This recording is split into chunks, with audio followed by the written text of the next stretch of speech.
Good morning and welcome to the Motivational Devotional, where we are merging motivation and spirituality to create a daily dose of confident positivity.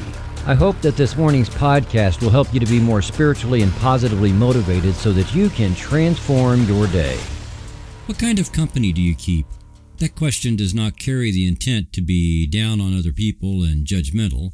I work and associate with all kinds of people from a wide variety of cross-sections of our society, from poor to wealthy, highly intelligent to mentally challenged, athletic to disabled, and the list goes on.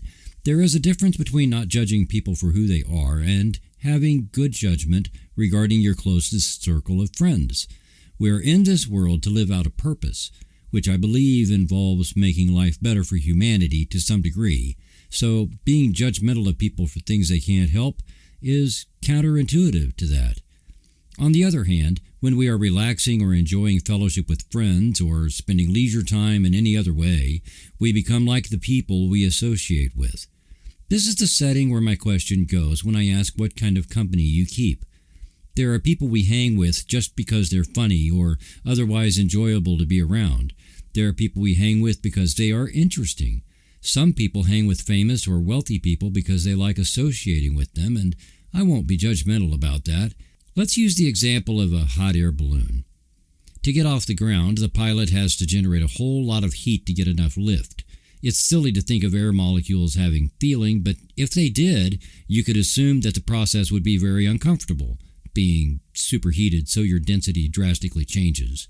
You see, we might assume that an uplifting experience is always a pleasant one, almost euphoric, where we feel giddy and happy because we were uplifted.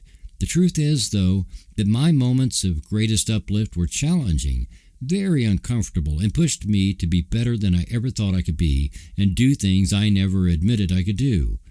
Being uplifted in life is actually a whole lot like being the air in the balloon, getting a blast of superheated fuel to create a drastic change so that we can get off the ground. If you only ever hang around with the people you're comfortable hanging around with, how will you ever get where you want to be in life?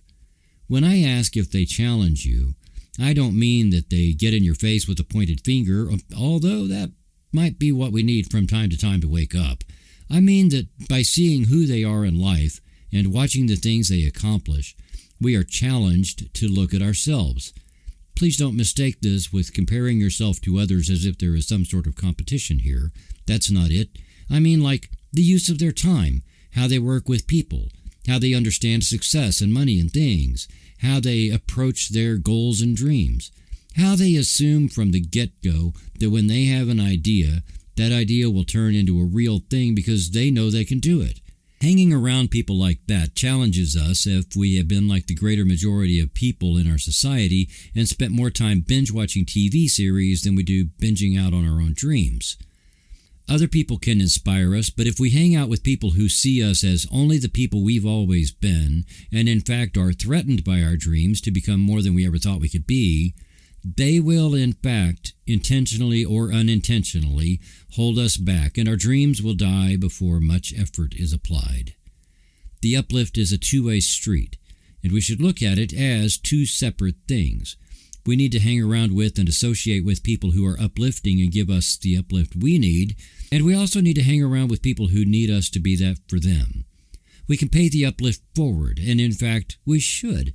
It's funny how life works over the long haul, and the person who uplifts you now might be someone decades from now who needs to be uplifted by you. While we are always moving forward, it seems we are also moving in circles in the cycle of life. We just need to remember that the people who don't inspire us and challenge us are probably people we need to challenge and inspire, not get comfortable feeling safe with. If they don't want to be challenged and inspired, we need to consider the value of how much time we spend with them. We can give up a quarter of a century staying connected with people who keep us stuck just because we don't want to hurt their feelings, but after all that time, they won't really appreciate it, and you might have kept them stuck too. The greatest way to challenge and inspire them, give them the greatest uplift, might be for you to cut ties and move on. Have the faith that doing what you need to do for you is always the highest and best thing you can do for the universe and others, because all of creation is always conspiring in your favor. Trust that the universe always has your back and will always find yourself uplifted. The Greek philosopher Epictetus said over 2,000 years ago, "The key is to keep company with only people who uplift you, whose presence calls forth your best." Thank you for taking the time to listen today. Please help keep this podcast going by following the Motivational Devotional Facebook page, following @Threefold Way Radio on Twitter, and sharing the written format of today's message from motivational-devotional.com on your social media.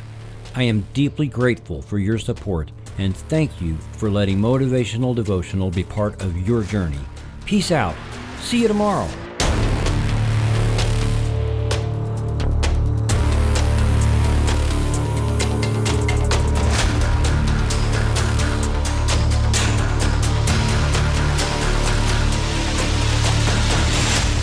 Motivational Devotional is a production of Threefold Way Radio, LLC.